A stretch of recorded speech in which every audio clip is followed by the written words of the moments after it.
Hi, welcome to the Hard Trusted Info channel. In this video I will show you how to record a screen on Galaxy A16 5G.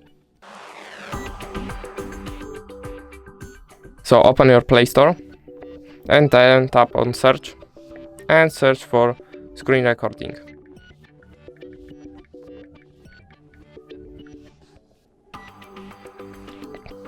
So you can download this first one, click on install and wait. Now tap on open, click on continue to app, enable floating icon,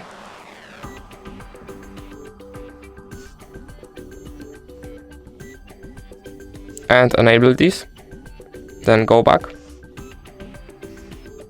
allow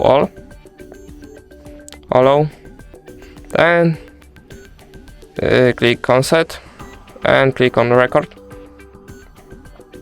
Now while using the app and start now,